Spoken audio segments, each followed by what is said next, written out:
کیا آپ نے کبھی سوچا ہے کہ وہ لوگ جو براہ راست نبی کریم صلی اللہ علیہ وآلہ وسلم کی تربیت یافتہ تھے، رمضان کی تیاری کیسے کرتے تھے؟ کیا وہ بھی آخری لمحے پر سوچتے تھے کہ رمضان آ گیا ہے، اب عبادت شروع کریں، یا پھر ان کی تیاری کئی مہینے پہلے ہی شروع ہو جاتی تھی؟ اگر میں آپ سے کہوں کہ صحابہ کرام رمضان کا انتظار مہینوں پہلے سے کرتے تھے تو اور ان کی تیاری آج کے دور کے مقابلے میں بالکل مختلف تھی، تو کیا آپ یقین کریں گے؟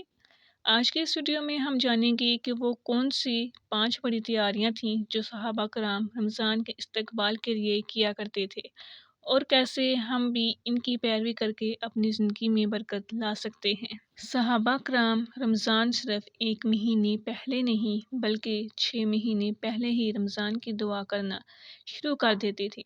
حضرت معلّہ بن فضل فرماتے ہیں، صحابہ کرام 6 مہینے پہلے سے رمضان نصیب ہونے کی دعا کرتے تھے اور 6 مہینے بعد اس کی قبولیت کی دعا کرتے تھے۔ سوچے ہم میں سے کتنے لوگ رمضان کی تیاریاں 6 مہینے پہلے شروع کرتے ہیں۔ اگر ہم صحابہ کی اس سنت کو اپنا لیں تو رمضان کی برکتیں ہمیں سال بھر نصیب ہو سکتی ہیں۔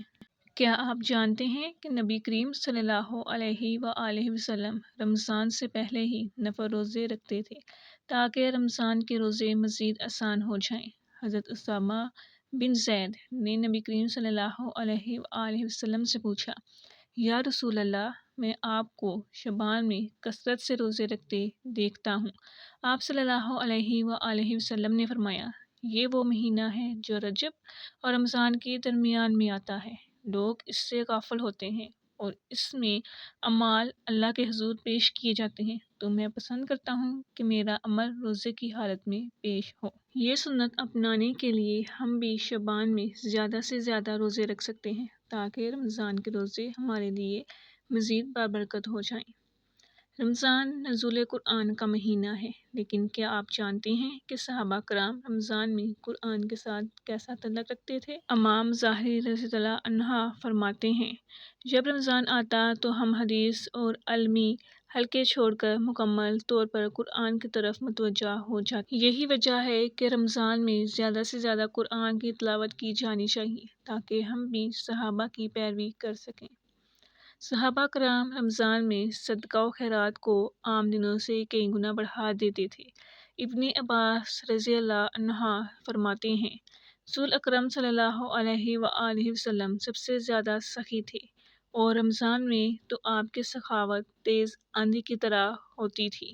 رمضان میں ہر نیکی کا اجر 70 گنا تک بڑھا دیا جاتا ہے، تو کیوں نہ ہم بھی اس مہینے میں زیادہ سے زیادہ صدقہ کریں۔ کیا آپ جانتے ہیں کہ حضرت عمر رضی اللہ عنہ نے رمضان میں ایک خاص سنت کو زندہ کیا؟ انہوں نے صحابہ کو تراویح کے لیے ایک امام کے پیچھے جمع کیا اور فرمایا، یہ بہترین عبادت ہے اور لوگ اگر رات بھر قیام کریں تو بہتر ہے۔ لہٰذا ہمیں بھی رمضان میں زیادہ سے زیادہ تراویح اور تہجد کا اہتمام کرنا چاہیے۔